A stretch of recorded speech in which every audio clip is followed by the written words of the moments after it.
So I understand that the quality of this video is not going to be the best. I'm okay with that because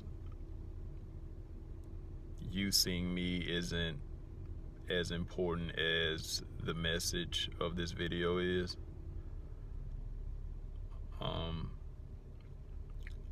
I don't do this. This isn't something that I do. I don't do much of the social media thing.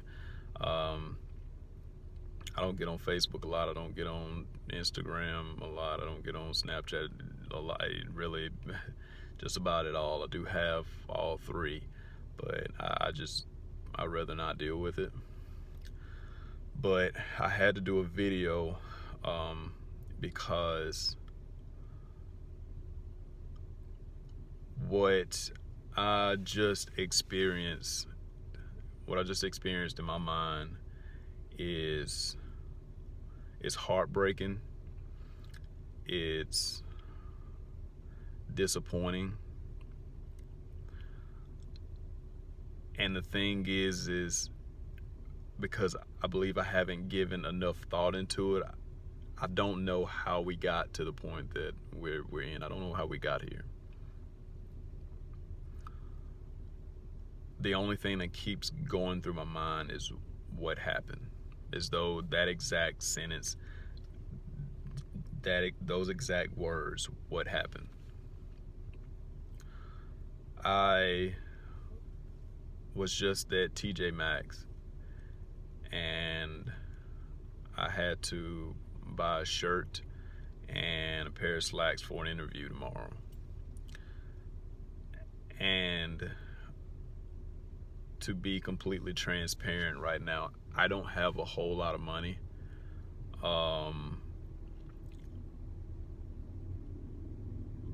But I've gained a little weight, so the clothes that I have now I wasn't going to be able to wear for the interview. So I went ahead and bought some. I bought one outfit. I bought a shirt and a pair of slacks. Now don't misunderstand what I'm saying. I'm not poor or anything like that. I have a job and it's not a bad job. It's just kind of a low point right now from a financial standpoint. But I'm not struggling. I'm not poor. This video right here isn't about that or about me in any way, shape, or form. But as I'm leaving TJ Maxx, a gentleman outside asked me if I could loan him some money, or lend him some money rather, so he could get some food. Now, those of you that know me know that I don't give money to people. Even if I had money like that, I don't generally just lend out money like that, especially if I don't know you. But I don't have an issue with going and getting food if that's what you are asking for. If you are indeed hungry, I will go find you some food. So I told him, no, I don't have any money on me, but if you're hungry, I'll go get you something to eat. And his words after that was the first thing that kind of struck me. It didn't surprise me at all, but it just kind of, for some reason, I think the way that he said it in that moment is what stood out the most. He said, well, I would definitely appreciate it because nobody else would. And I stopped and I said, okay, are you gonna be right here, right? And he said, yeah, I'll be right here. But it's stuck in my mind. Like, nobody thought, hey, this guy's hungry, let me go get him something to eat. Something.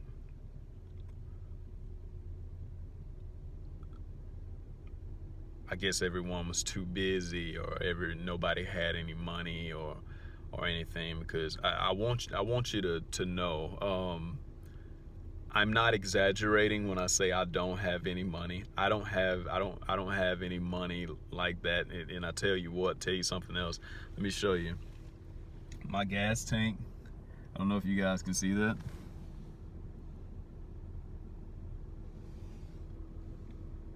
I'm on about, probably a little blurry right now, I'm on about 59 miles to empty. Okay.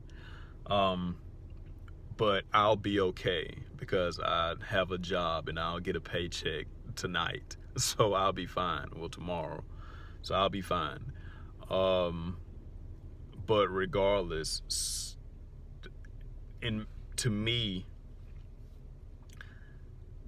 there's another human being that's living, that's on this earth, that's living and breathing on this earth, that's asking for help, that needs help, and nobody else would help him. Like, what happened? What happened to us? Are we that busy that we can't help our fellow man? And I promise you, I don't mean to sound like, I don't want to sound like I'm preaching, dude. I'm not the perfect person. I don't want to sound like I'm trying to be like Martin Luther King right now, or you know, TD Jakes or anybody. Like, I'm not the perfect person by any stretch of the imagination, but I am aware enough to know that if someone asks for help and I can help, I'm gonna help. But see, that's not where this story, or my issue, I shouldn't say this story, that's not where my issue with what just happened stops. So I go in the Dollar General, and mind you, not having a lot, I picked him up a bottle of water, I got him a bag of chips, I got him a few honey buns, I got him some Vienna sausages, I believe that might be it. But I got him that, put it all in a Dollar General bag, and you know, and I took it to him. But prior to taking it to him, while I was in Dollar General, I noticed in the short time that I was there that about 15 to 20 individuals came in and out of the store.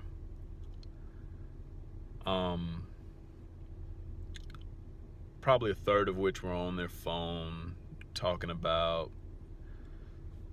something somebody has done to them that, you know, mistreated them in some sort of fashion. And I noticed that nobody, not one single person that came into that store or left out of that store had a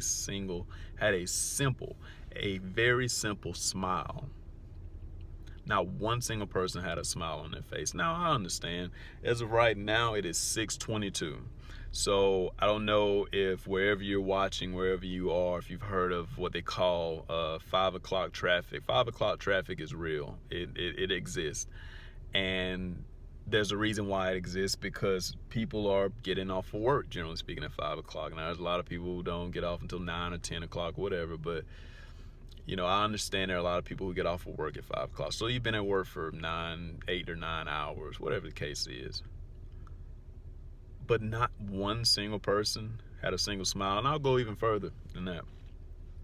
Not only did they not have a smile on their face, whenever they checked out, went up to the cashier, gave the cashier, you know, their items, they didn't say, hello, how are you doing?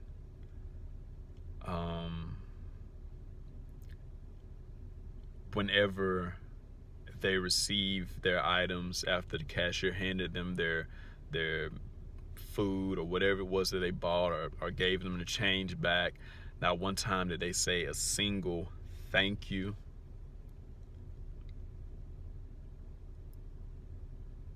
All of this stuff seems minuscule. All of this stuff, I'm sure, to a lot of people seem like, so what? But that is my problem. The fact that we can genuinely be so cold-hearted and be so far removed from something so simple as having manners.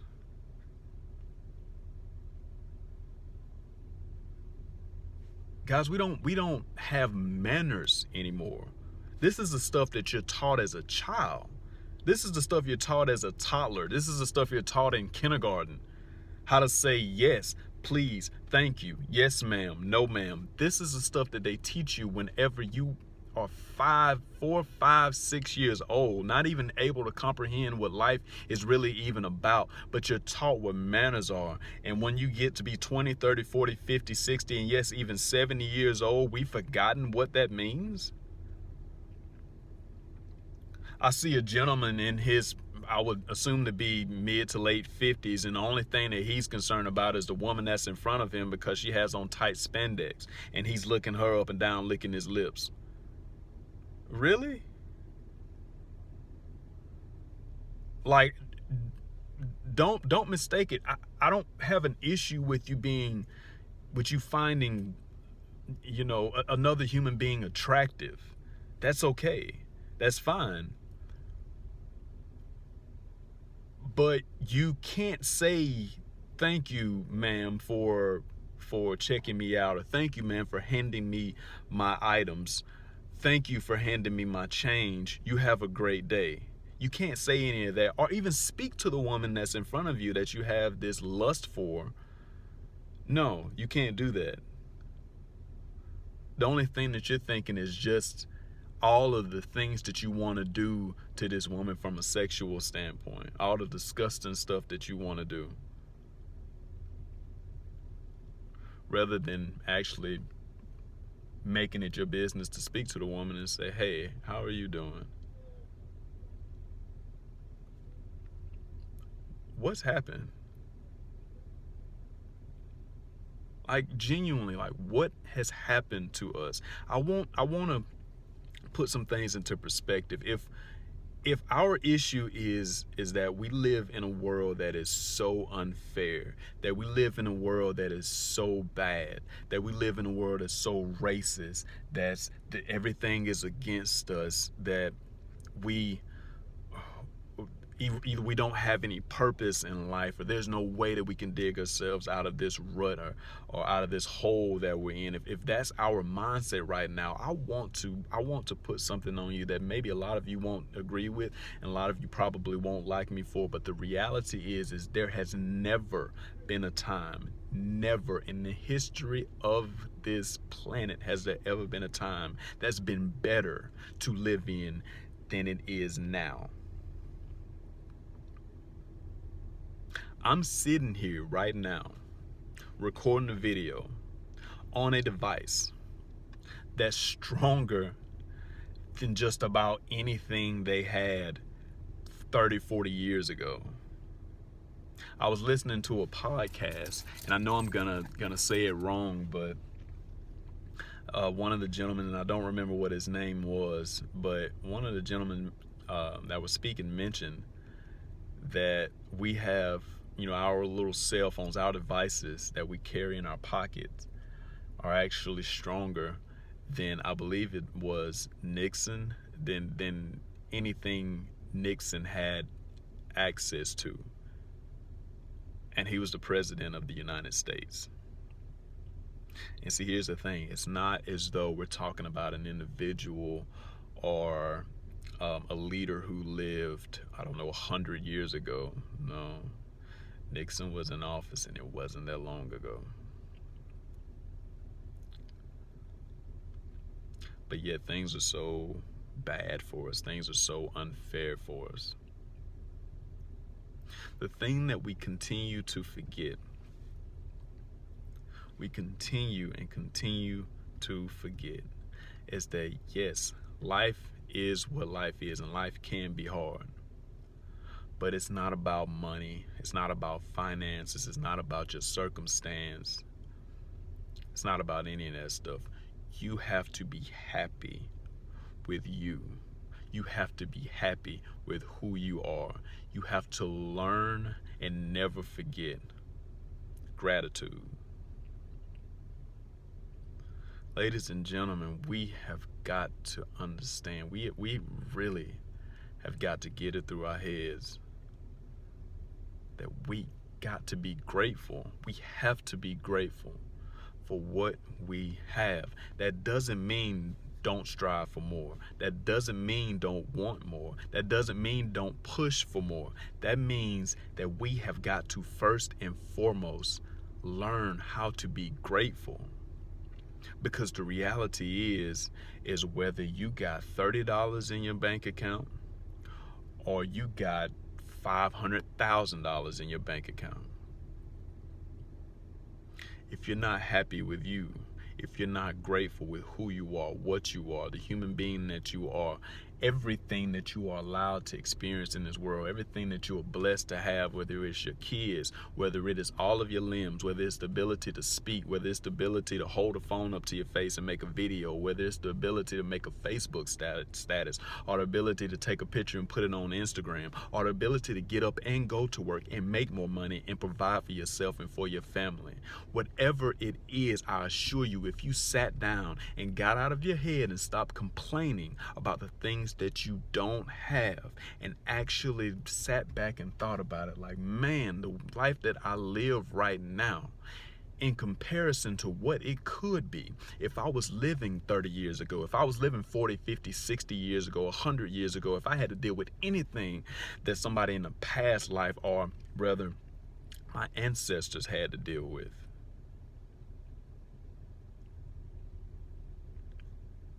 If I had to deal with any of that stuff, my life would be so much worse than what it is right now. And I'm so grateful. I'm so thankful for everything that I have.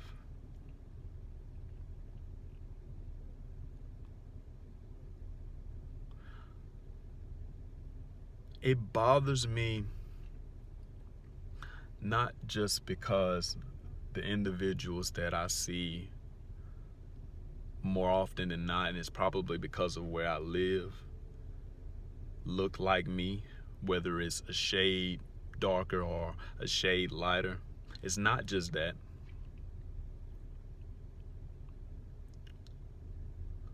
It's also the fact that this world that I live in, I need for it to be better for my kids. I need this world to be better for the children that I'm helping raise, the children that I love. I need this world to be better for them.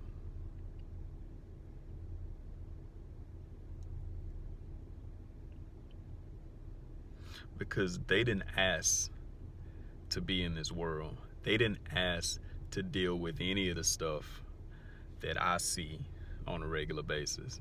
The stuff that I saw just then, the attitudes, the rolling of the eyes, the complaining about baby mamas and baby daddies, the complaining about what my kids did this and my kids did that, or my boss does this and my boss does that. They didn't ask for this world. We brought them here. We brought them into this world. So if this gets out to one person, just one person, and allows a change in that person's heart,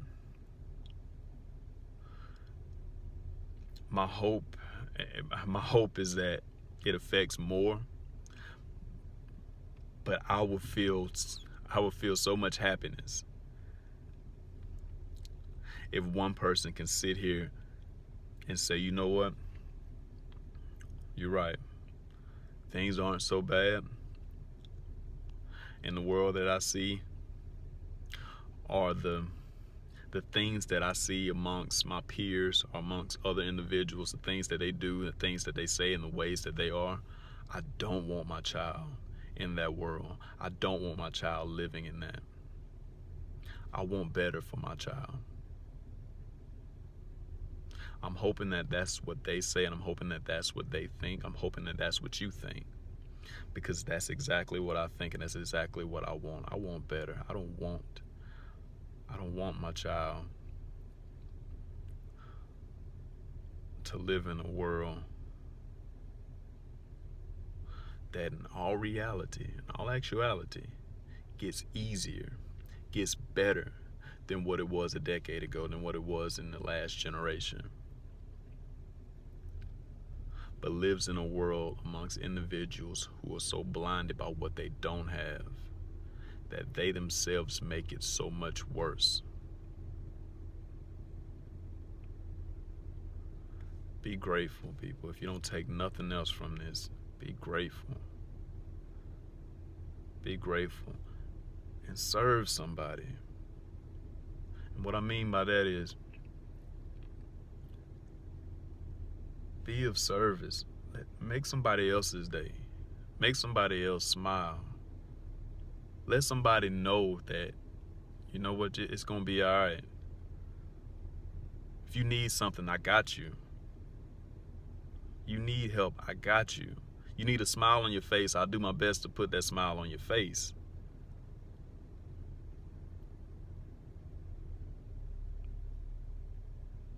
Let's do better. Because just the same way that that individual who was asking for money for food,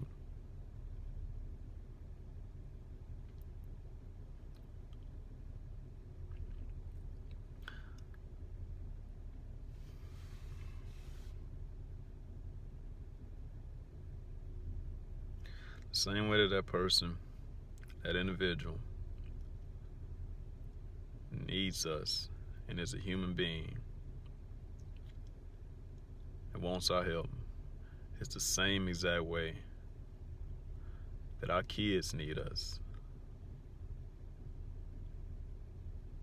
So let's help them.